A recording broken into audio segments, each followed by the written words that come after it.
Are you going to tell me somebody's not ribbing Triple H? Are you going to tell me somebody's not getting a wax figure of Triple H made to look like this, bro? So when you said let him rip, I thought about Let It Rip, and one of the best, worst pro wrestling movies of all time. What am I talking about? Oh my God. No holds barred. No holds barred, ladies and gentlemen. Absolutely. I don't know why. I have no idea why you said worst in there. I mean, it's just the best. Oh, it's horrible. The only thing that movie did have going for it, because I would argue that Ready to Rumble may be worse. Dude, because awesome. The only thing that the Hogan movie had going for it was the girl in that was gorgeous. Oh, she was. Yes, yeah, the actress in that movie was the only thing, man, it had going. Didn't Ray Rumble have Courtney Cox? I don't know. No, but she was dating. Oh, they had David Arquette. Yeah. Wasn't there something with Kevin Nash and Courtney Cox too? Was it? Man, I don't want to. We're Ready to Rumble? Yeah, but I think there was. I don't know if it's like maybe it's just a legend of lore from the backstage realm, with something where Kevin Nash was getting friendly with Courtney Cox. And, you want to hear a friendly story I've heard that nobody ever talks about, and I find totally fascinating and believable. Now, of course, this is all speculation. We don't know. I heard stories about the Hulkster and Dolly Parton. Have you guys ever heard that story? Yes, and they actually did work together. Yes. Hell yeah. Oh gosh, yeah, that's really interesting. I'm surprised you guys never heard that story. Dropping a leg on those. Boom, boom, boom, boom, boom, boom. On those Dolly Partons, ladies and gentlemen. Yes, indeed. That's American. In the 90s, at least, not today. But Oh yeah, no, this is way back. It could even be the 80s. No Holds Barred, like 35 years ago, when it was hot. Like it's 30. No Holds Barred is one of those movies that when you saw it during the time, young, it's amazing. When you see it as an adult, it's horrible. Like there was a series that I did on my Pancakes and Power Slam show. I started watching like a bunch of old wrestling movies again. I watched Over the Top. Was it? That was the arm wrestling. That's a good movie, man. That was Body Slam. I watched that one again. I watched No Holds Barred again. I watched Ready to Rumble again. And No Holds Barred, man, in hindsight, it was such a bad movie. It was just so corny, man. Yeah, and the whole gimmick where the person's holding Hulk Hogan and he's like, "What's that smell? Dookie." It's just really corny moments on it. And then Rip Thinks the World, just the mirrors and stuff like that. There's some as a kid, there's some amazing, moments, but as an adult, man, you're like, oh man, this is as B to C rated movie as you could possibly get, man. Yeah, but Ready to Rumble rules. So comment below if you think Ready to Rumble rules. I walked out of that movie. Dude. Did you really? Yeah. Because you were laughed out. I thought it was. Was it that bad? I thought it was absolutely awful, man. When they get was it DDP down and then Arquette slides in with the leg scissors on his head. I mean, that's sweet. Crown him, and they do the trailer park bit and the poop thing. They got the dump truck full of poop. It's oh man, it's trying to get him back in the ring. It's like, can I get a big on?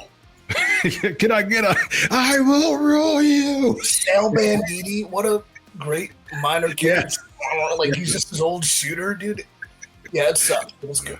Yeah, it was another movie that was just, in hindsight, super corny, but it was just, yeah. I mean, I think I'm going to watch both of them again just to see which one's better. Comment below which one's better. Watch them both again and comment below which one's better. No Holds Barred or Ready to Rumble. Bonus points if you put them on two screens and you watch them at the same time. Ooh, very nice. Bro, the greatest wrestling movie of all time, Frankie the Fixer. Never heard of it. That wasn't the name of the movie. That was the name of the character.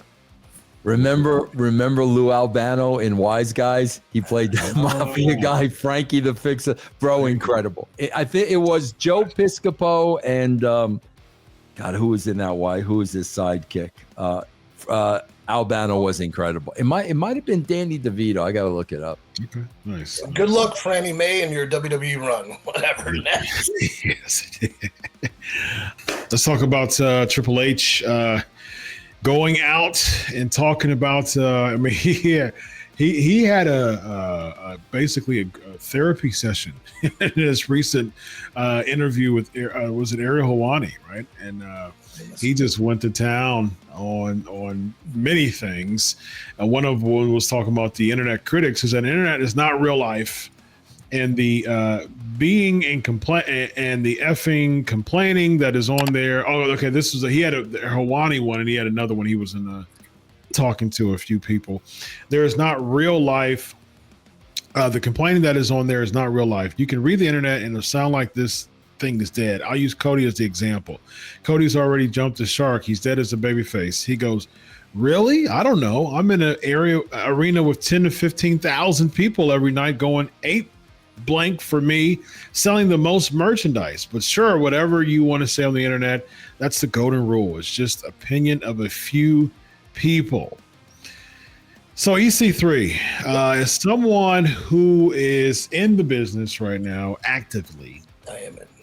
And a part of the creative committee when it comes to Exodus Pro, really heading that thing. Probably should How have much a lot of things, yes. Indeed.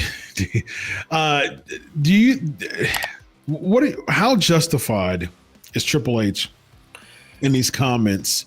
And do you think he should listen to the fans? And how much do you think WWE listens to the fans right now?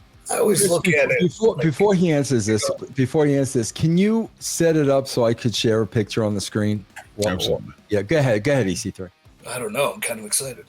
I would say the internet would be something to take upon as a guideline and not a rule.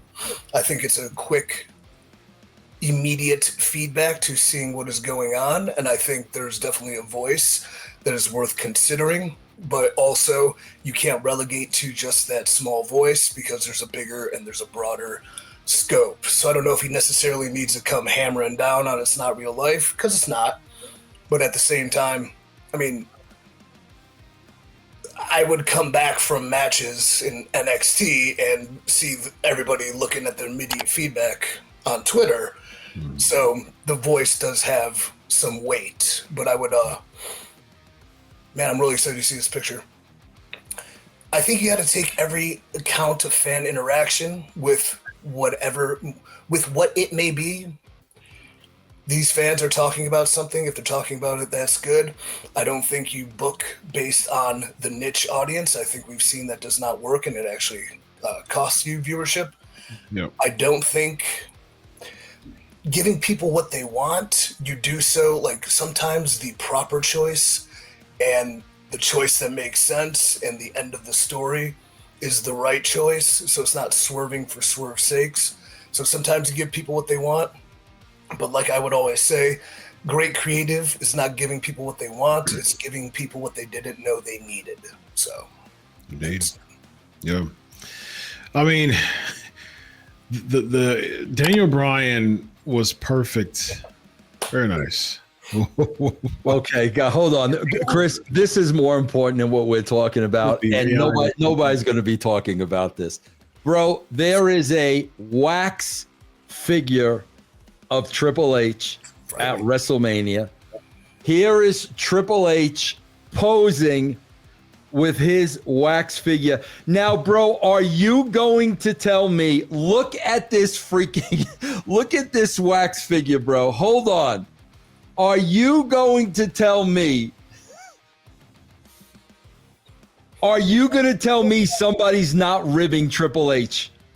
Are you going to tell me somebody's not getting a wax figure of Triple H made to look like this, bro? And wax figures difficult to make? No, bro, they're not. Bro, can I tell you something, Chris? Of course. This has The Rock's name written all over it. Oh, you think so? I am telling.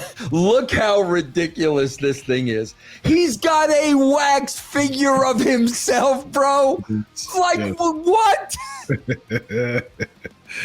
Hey, man. What does the internet think about that? Yeah, exactly. Yeah, and but Triple H has never looked.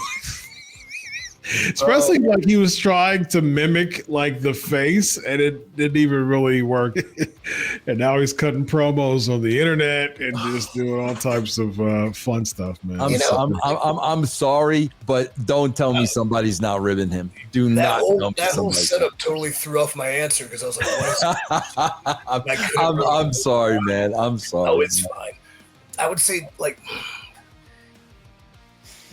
giving it attention then. Like, he's a calculated guy, so why giving it attention short of, like, when I randomly have conversations with either of you two or anybody, and somebody says something, and then it just sends me on a effing rant about it. So, no, but you got to listen to the internet, but you don't do what they tell you. But you gauge feedback any way you get it. Sometimes it's 15,000 people cheering or booing. Sometimes it's huge merch sales for the babyface, and if the internet's telling you that it's a jump the shark and dead in the water, or you're looking at two different things, well, what's tangible, what's real? Oh, the 10,000 shirts we sold at this show, and the 15,000 people that chanted the dude's name. Okay, that's real, and that's real too, but that's what really matters. Yeah, but when you get to the fickle nature of, the internet, though, I mean, like,